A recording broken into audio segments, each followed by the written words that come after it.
The radar screen flickered in the pre-dawn darkness of Nellie's Air Force Base, painting green ghosts across the controller's face. Senior Airman Marcus Webb had seen a lot of strange things during night watch, but the signature blooming 60 miles northeast made his coffee go cold. It wasn't the location that bothered him. Restricted airspace violations happened. It wasn't even the speed, though Mach 1.4 at Angels 40 was unusual for civilian traffic. What made his hand freeze over the radio was the transponder code, November 7 Whiskey 36. That tail number had been decommissioned 8 years ago. More than that, it had been ceremonially retired, the aircraft stripped and placed in storage at Davis-Monthan. Webb knew because he'd watched the ceremony on YouTube like everyone else, watched them paint over the kill marks and the faded call sign on the canopy rail. Watched them ground the most decorated combat pilot of the last 2 decades for something the Air Force had never fully explained. He keyed the radio with a hand that wanted to shake. Unidentified aircraft, November 7 Whiskey 36. You are in restricted military airspace. Identify yourself immediately. Static answered him. Then cutting through it like a blade, a voice that made the hair on his neck stand up. Calm, measured, familiar to anyone who'd studied modern air combat. Please control, this is Revenant, I'm coming home. Webb's other hand was already reaching for the scramble alarm, but his supervisor was faster, slamming it down with enough force to rattle the console. Colonel Ramirez had appeared behind him like a ghost, his weathered face unreadable in the glow of the screens. Stand down, Airman. Sir, I know what it is. Ramirez's voice carried the weight of something Webb couldn't identify. Not quite fear, something older. Get me General Vance. Now. And lock down this frequency, no recordings, no logs. Sir, protocol requires. Protocol died 8 years ago, son. Ramirez never took his eyes off the screen, watching that impossible signature track south. This isn't happening. You understand me. This conversation, that radar contact, none of it exists. Webb wanted to argue, wanted to demand answers, but the look on his colonel's face killed the words. He'd seen that expression once before on his grandfather, a Vietnam vet who'd watched his entire squadron burn. It was the look of someone seeing a ghost they thought they'd buried deep enough to forget. On the screen, Revenant held her course, steady as a knife cut, heading straight for the heart of Nellie's. And somewhere in the base commander's office, a phone was ringing that hadn't made a sound in 8 years. The one with no number and no official designation. The one that only rang when the impossible came knocking. General Catherine Vance had been awake when the call came, not because of insomnia, but because she'd learned long ago that the worst news always arrived in the hours between midnight and dawn. Her office overlooked the main runway, a deliberate choice. She'd wanted to see every takeoff and landing, wanted to remember what they were all here for when the bureaucracy threatened to drown purpose in paperwork. The phone on her desk, the red one, tucked in the lower right drawer where most people wouldn't even know to look, barely finished its first ring before she answered. Talk to me. Ma'am, we have a situation. Ramirez's voice carried across the line with the kind of tension that came from watching your reality crack. November 7 Whiskey 36 is in our airspace, active, squawking. Vance's hand tightened on the receiver. For 3 seconds she said nothing, her mind racing through possibilities and discarding them just as fast. Confirmed tail number. Triple confirmed, ma'am. Radar signature matches archived data. And General, she identified herself, by call sign. The silence stretched between them, heavy with the weight of buried history. Vector her to runway 03. Clear all traffic. I want F-16s in escort positions, but tell them weapons cold and keep distance. No one gets itchy on the trigger. Ma'am, shouldn't we scramble? No F-22s. Her voice cut like steel. She taught half of them everything they know. You send Raptors up there and I guarantee you'll have a situation we can't explain. Trust me on this, Colonel. Copy that, ma'am. Permission to speak freely. Granted. What the hell is going on? Vance stood, moving to the window where she could see the first pale fingers of dawn touching the mountains. 8 years ago, we made a choice. A necessary one, or so we told ourselves. We grounded the best pilot the Air Force has ever produced because she wouldn't stop asking the wrong questions about what happened over the Persian Gulf. questions that threatened to unravel operations we couldn't afford to explain. I remember the official story, ma'am. Pilot error. Psychological evaluation. The official story was a lie, Colonel. A convenient one that let everyone sleep at night while we covered up something that should have stayed buried. She could see them now, her F-16s rolling down the taxiway, their engines painting heat shimmer in the cold morning air. Captain Kestrel Thorne didn't crash because of pilot error. She crashed because of what she saw, and we destroyed her career to protect that secret. And now she's back. Now she's back. Vance's reflection in the window looked older than she felt, carved by years of compromises and decisions that haunted the quiet hours. In an aircraft that shouldn't exist, carrying a call sign that shouldn't be spoken, which means whatever we thought we buried 8 years ago, it's coming home to roost. The F-16 pilots had been roused from ready-room bunks with the kind of urgency that suggested imminent war or visiting dignitaries, which, in terms of stress level, amounted to the same thing. Captain Jake Morrison had his Viper in the air within 8 minutes, his wingman Lieutenant Amy Chen tight on his right wing, both of them running on adrenaline and the kind of bitter coffee that could strip paint. They'd been given minimal briefing. Intercept inbound aircraft. Visual identification. Escort to Nellie's. Weapons cold. Simple, except nothing about this felt simple. Diamondback 1, you have the target at your 12 o'clock, 15 miles, Angels 40. The controller's voice sounded wrong, too tight, like he was announcing his own execution. Copy Nellie's, tally target. Morrison scanned the dawn-lit sky, his radar painting the contact precisely where it should be. Clean radar signature, single aircraft. Diamondback 1, be advised. Target is showing as an F-15E Strike Eagle. Repeat, F-15E. Morrison felt his eyebrows climb. Strike Eagles were ground pounders, not the kind of aircraft you'd normally see pulling high-altitude solo runs through restricted airspace at dark 30. Nellie's request clarification on tail number. The pause that followed was long enough to make him nervous. Tail number is November 7 Whiskey 36. Chen's voice crackled across the tactical frequency. Lead, that's impossible. That bird was decommissioned. I wrote a term paper on it at the academy. Stay focused, too. We'll sort it out on the ground. But Morrison's mind was already racing, pulling up memories of lectures and documentaries of the most famous combat pilot of their generation and her sudden, mysterious fall from grace. As they closed within visual range, the Strike Eagle resolved from a radar blip into something real and solid, its twin tails catching the first rays of sunlight. The paint scheme was wrong, not the modern gray but an older desert camouflage, faded by sun and use. And there, just visible on the canopy rail, a name and call sign that made Morrison's breath catch. CAPTKTHORNE Revenant. Jesus Christ, Chen breathed. Is that really her? The Strike Eagle flew with the kind of precision that seemed almost lazy, every movement economical and exact. Whoever was in that cockpit had forgotten more about flying than Morrison had yet learned. Nellie's Diamondback 1, we have visual confirmation. It's her. I repeat, Revenant is flying. Copy that. Diamondback 1, maintain escort. She's cleared direct for runway 03. Morrison pulled his Viper into parade formation, Chen matching on the opposite side. Through the canopy, he could just make out a helmet, a visor, the suggestion of a human being who'd become something more than human in the stories told in ready rooms across the Air Force. Kestrel Thorne's hands rested light on the controls, feeling the familiar weight and balance of an aircraft she'd flown through 3 combat deployments and more training hours than she could count. The Strike Eagle responded to her touch like a living thing, every tremor and shift of pressure speaking a language she'd learned before she could legally drink. The F-16s on her wings were trying hard to look professional, but she could see the minute overcorrections, the tiny wobbles that spoke of pilots caught between procedure and disbelief. They were good. You didn't get stationed at Nellie's without being good, but they were young. The radio crackled. Revenant Diamondback 1 will be your escort inbound.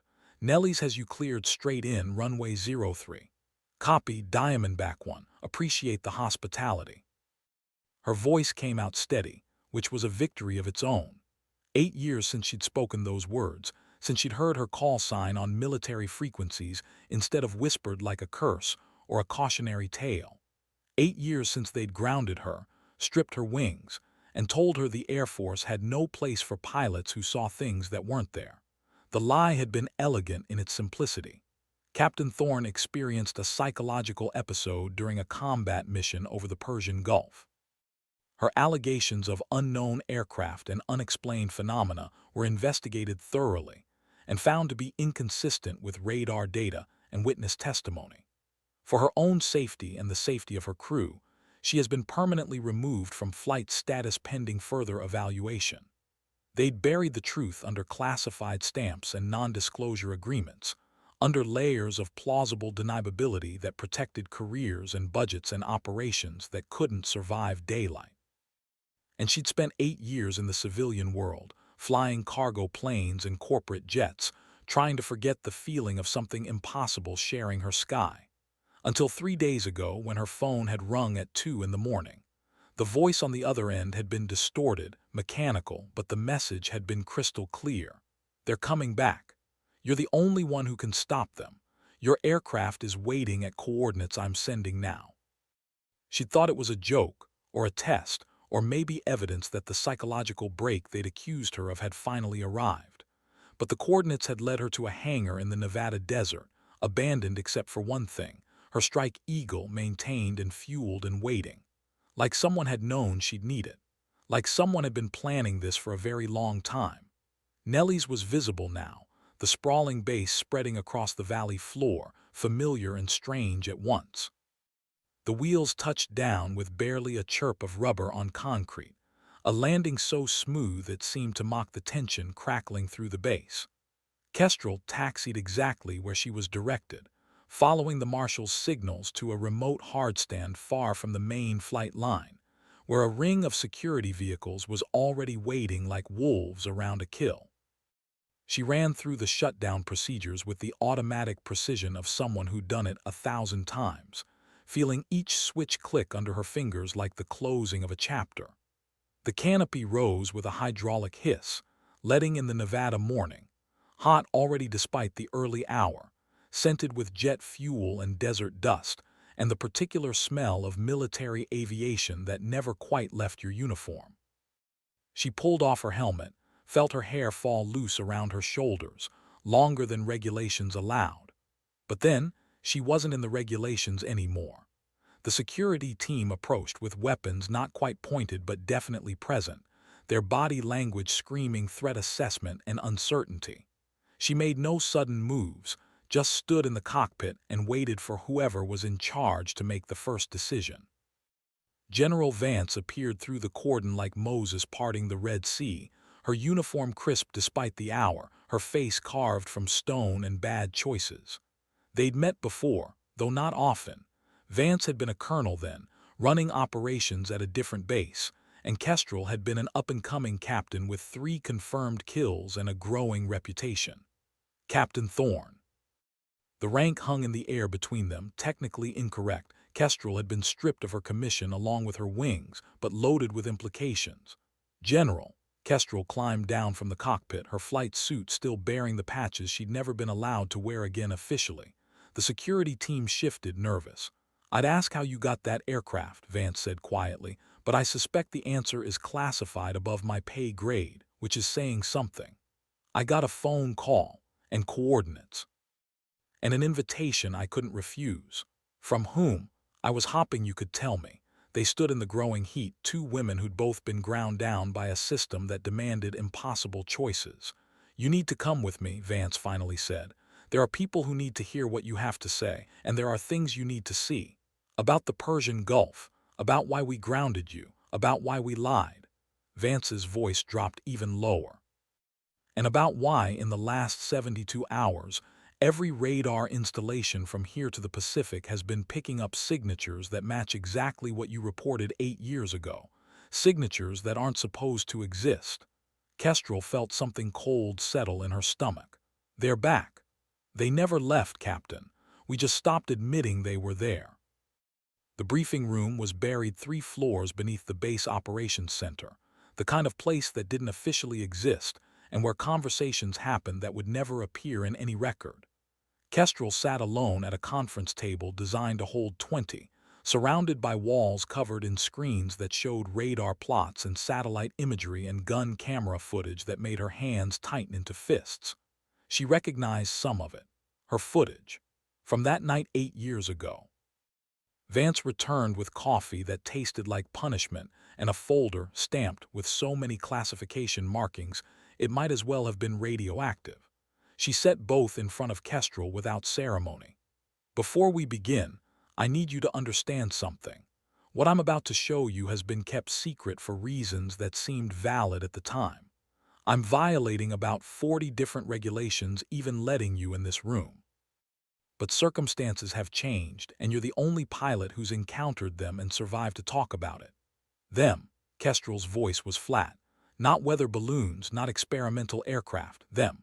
Open the folder, Captain. The first photograph showed radar returns from her mission 8 years ago, the official ones that had been used to discredit her. Clean, normal, exactly what you'd expect from a routine patrol mission. Then Vance slid another photo across. The same time stamp. The same mission. But this image showed something very different, multiple contacts appearing and disappearing, moving at speeds and angles that violated every known principle of aerodynamics. This is the unfiltered data, Vance said. The stuff we scrubbed before the investigation. You lied to me. You told the entire Air Force I was seeing things. We told the Air Force what we needed to tell them to maintain operational security. And yes, we destroyed your career to do it. I'm not going to apologize because we both know it wouldn't mean anything, but I can give you the truth now. The screens flickered to life, showing more footage, different dates, different locations, always the same impossible signatures. We've been tracking them for 15 years, Vance continued.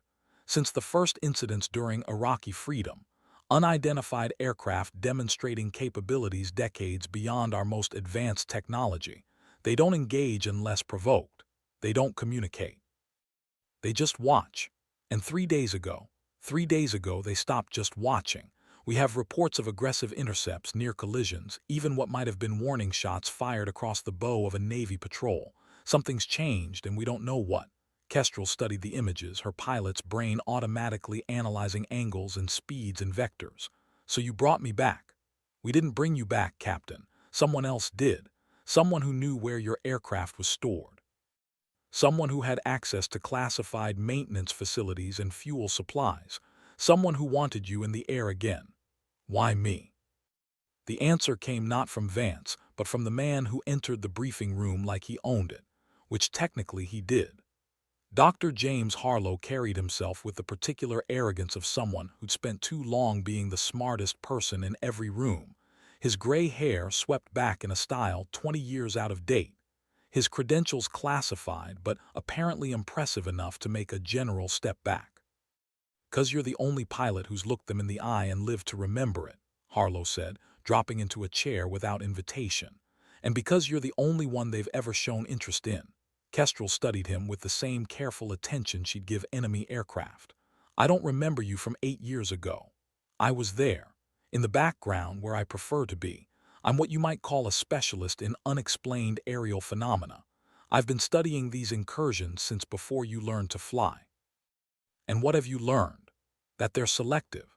Hundreds of encounters over 15 years, but only a handful where they've allowed direct visual contact. You're one of 3 pilots who have seen them clearly."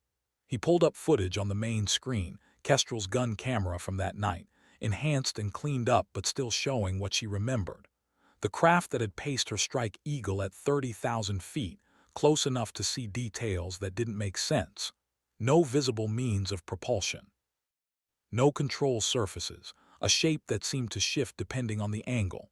You got closer than anyone else, close enough that your threat receiver registered an active lock but they never fired, close enough that your wingman saw them too, before we convinced him he'd seen a reflection, a trick of the light, anything but the truth.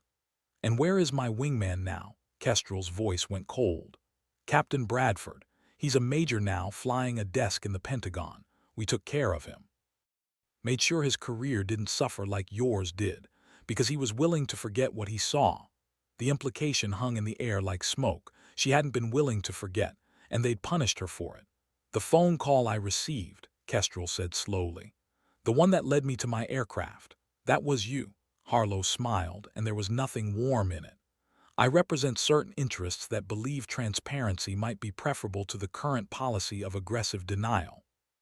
When the signatures started appearing again, more numerous and more aggressive, I made a decision, perhaps an unauthorized one.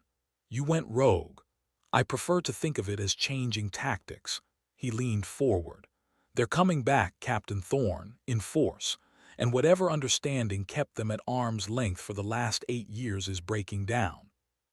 Vance cut in before Harlow could continue, her voice carrying the sharp edge of someone whose authority had been undermined once too often. "This is still my base, Doctor, and Captain Thorne is here under my orders now, regardless of how she arrived." She turned to Kestrel. "We need to know everything about your encounter, every detail, no matter how small or strange. Because in 72 hours, we're sending up a reconnaissance flight to investigate a cluster of signatures that appeared over the Nellies range. And I want you leading it." The words fell like stones into still water, their ripples spreading out to touch everything. Kestrel felt her pulse quicken despite her best efforts at control. "I'm not cleared for flight operations. I'm not even officially military anymore. As of 20 minutes ago, you've been recalled to active duty under emergency provisions. Temporary rank restoration, full flight status, and authorization to access materials related to what we're now calling Project Revenant." Vance's smile was thin and sharp, seemed appropriate given the circumstances. "And if I refuse, then you go back to flying cargo runs and pretending the sky doesn't have secrets. But we both know you won't refuse, because you need to know the truth as badly as we need you in the air." She was right, and Kestrel hated her for it. 8 years of exile, 8 years of being told she was crazy or lying or both, and now they wanted to pretend it had all been necessary. Wanted her to put on the uniform again and fly into whatever nightmare waited in the Nevada sky. But Vance was right about something else too. She needed to know. Needed to understand what had shared her airspace that night, what had looked at her through a canopy and decided to let her live. "I want full access to all encounter data," Kestrel said. "No redactions, no need-to-know restrictions. If I'm risking my life again, I'm doing it with my eyes open." "Agreed. And I want my old crew, my weapons officer, my maintenance team, people I trust. Your WSO retired 4 years ago, but we can find you someone good." "No," Kestrel's voice went flat. "Either I get someone I trust absolutely or I fly this mission solo." Harlow laughed, a dry sound like paper tearing. "You always were stubborn. It's why you survived when others didn't." "Very well, Captain, we'll make arrangements." He stood, gathering his files. "But understand this, what you're about to face isn't just unexplained. It's intelligent. It's been watching us for years, learning our patterns, our capabilities. And now it's decided to do something. We don't know what, we don't know why. But if you get another chance to look them in the eye, you'd better be ready for them to look back." The crew quarters they assigned her were temporary. A VOQ room that smelled like industrial cleaner and 1,000 transient pilots. But they'd managed to dig up her old locker contents.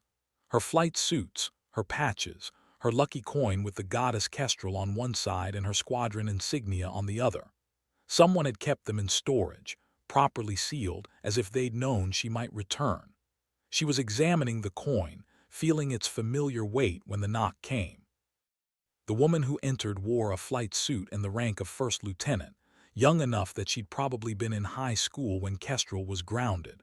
Dark eyes, short practical hair, and the kind of compact build that fit well in a cramped weapons officer's seat. But it was the patch on her shoulder that made Kestrel's breath catch. The same squadron insignia as her own, the unit she'd been assigned to before everything fell apart. "Captain Thorne, I'm Lieutenant Sarah Reeves. I've been assigned as your WSO for the reconnaissance mission."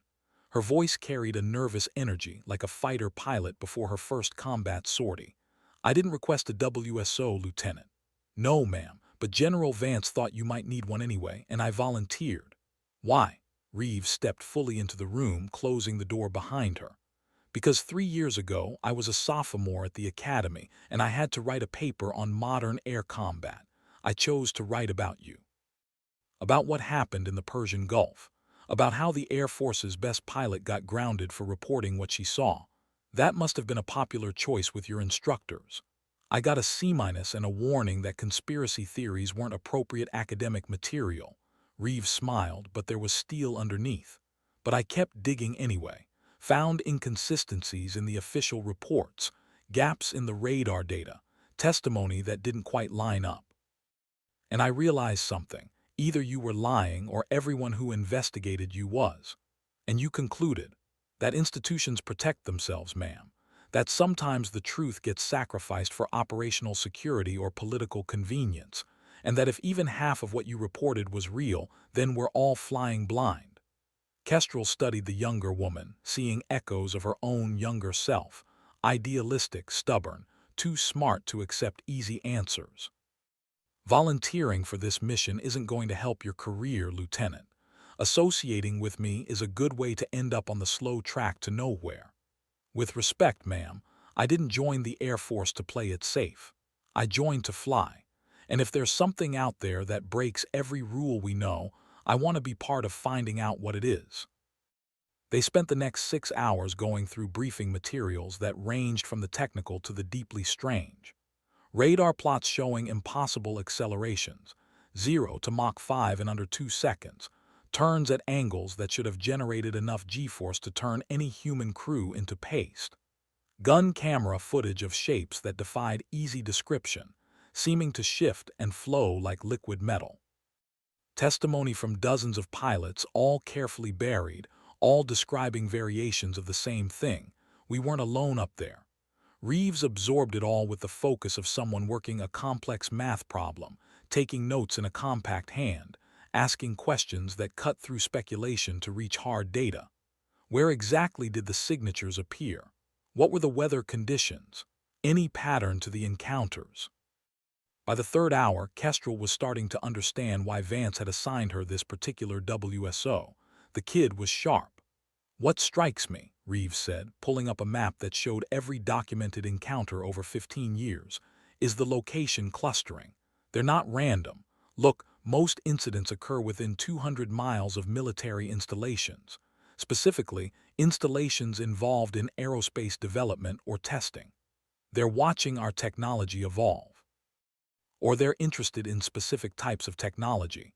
What if they're not just observing? What if they're monitoring, making sure we don't develop something they consider dangerous?" Kestrel traced the pattern with one finger, seeing it now. "That's a disturbing thought. It gets worse, ma'am. Look at the dates. The encounters spiked during major military exercises. Desert Storm, Iraqi Freedom, the Yemen operations. Anywhere we deploy our most advanced systems, they show up in greater numbers. Like they're auditing us, or studying how we fight, learning our doctrine, our capabilities, our limitations." Reeves pulled up another file. "And 3 days ago, when the signatures started appearing more aggressively, that's 48 hours after we activated the new radar installation at Nelly's, the one that supposedly can track low observable aircraft at twice the range of existing systems. The implications settled over them like cold rain. We did something that got their attention. We crossed some threshold they've been waiting for. Which means this reconnaissance mission might not be as passive as everyone's pretending." Reeves looked up from her notes. "Ma'am, if they wanted to take us down, do you think we'd have a chance?" Kestrel thought about that night 8 years ago, about watching something move through the sky with absolute confidence, about feeling small and slow and outmatched. "No, I don't. But I also think if they wanted us dead, we already would be. They had shots on me, clean shots. And they held fire." The briefing the next morning brought together everyone involved in Project Revenant, which turned out to be about 30 people, a mix of pilots, engineers, intelligence analysts, and a few civilians whose presence and purpose remained carefully undefined. They gathered in a secure auditorium, the kind with walls designed to defeat any electronic eavesdropping and guards outside who checked credentials 3 times. General Vance stood at the podium, looking like she hadn't slept. Probably she hadn't. 72 hours ago, she began without preamble, our new long-range radar installation designated Looking Glass went active. Within 6 hours, we started detecting anomalous returns. Within 12 hours, those returns became aggressive, making close approaches to military aircraft, and in 2 instances, what appeared to be mock attack runs. The screen behind her lit up with footage that made the room go quiet. An F-35 flying a routine patrol, and then something appearing beside it, too fast to see clearly, but there and real and obviously not friendly. The F-35 pilot had broken hard, probably violating about 7 regs with the violence of his evasion. The unknown contact had matched his turn perfectly, staying exactly 50 feet off his wing, before vanishing as suddenly as it appeared. "We need to know what we're dealing with," Vance continued. "Whether these are foreign aircraft using breakthrough technology, some kind of atmospheric phenomenon we don't understand, or," she paused, and Kestrel could see her weighing her words, "or something else entirely. Captain Thorne has volunteered to lead a reconnaissance flight into the area where these signatures are most concentrated. She'll be equipped with every sensor package we can fit on an F-15E, with orders to observe and document but not engage." "Unless engaged first," Kestrel said from her seat, loud enough to carry. Vance's eyes found her. "Unless engaged first," she agreed. "But Captain, let me be absolutely clear, this is a reconnaissance mission, not a combat patrol. You're there to gather intelligence, not start a war with something we don't understand." "Understood, ma'am. But if they decide to start a war with me, I'd like to know I have permission to return fire." "You have permission to defend yourself. But remember, Captain, 8 years ago, you got close enough to see them clearly and they let you walk away. There may be rules to this engagement we don't understand yet. Breaking those rules could have consequences we're not prepared for." The briefing continued with technical details, flight plans, communication protocols, emergency procedures. But Kestrel's mind kept returning to that encounter 8 years ago. To the moment when she'd been nose to nose with something impossible, close enough to see the skin of the craft shimmer like heat over asphalt. And to the feeling, she'd never reported this part, not even when they were calling her crazy, that whatever was flying, that thing had been looking at her. Not at her aircraft, at her, seeing her, knowing her. The night before the mission, Kestrel found herself walking the flight line in the small hours when the base went quiet and the desert stars blazed cold overhead. Her Strike Eagle sat on its hardstand like a sleeping predator, newly painted with her old markings, Revenant stenciled just below the canopy where it belonged. Someone had even restored her kill marks, 3 small silhouettes of MiGs from missions she could barely remember now, each one a story of chaos and training and luck. A figure detached from the shadows near the aircraft, and she recognized Dr. Harlow's distinctive profile. He'd been watching her approach. "Can't sleep either?" he asked. "I sleep fine. I just prefer to do it after I know what I'm flying into." "Smart." He moved closer, his voice dropping even though the nearest person was probably 100 yards away. "I wanted to talk to you privately, Captain, away from General Vance and her need to believe there are rules to this." "I'm listening." 8 years ago, when you encountered them, you wrote in your initial report, the one that was later classified and disappeared, that you felt they were trying to communicate. I felt a lot of things that night, most of them were fear. But you wrote communication, not aggression, not threat, communication. He pulled out a tablet, showed her something that looked like a complex waveform. "This is a recording from your aircraft that night. Audio spectrum analysis of the radio interference you reported. We've been studying it for 8 years and we finally found something. Patterns, repetition, structure. It's not random noise, Captain, it's language." The stars wheeled overhead, indifferent to revelations. "You're telling me they were talking to me. I'm telling you they tried to, and you're the only pilot they've ever attempted to communicate with. Every other encounter has been silent observation or occasionally warning maneuvers. But with you, they tried to make contact. We don't know why. We don't know what makes you different, but it's why I brought you back. Because if they're becoming more aggressive, if something's changed, you might be the only person who has any chance of understanding what they want. And if what they want is for us to leave them alone, then we have a serious problem, because Looking Glass isn't going offline. That radar represents a $2 billion investment and a generational leap in our detection capabilities. It's the cornerstone of our next decade of air defense planning. We can't just turn it off because it makes someone nervous." even if that someone has technology decades beyond ours. Even then, Harlow's face was hard in the starlight.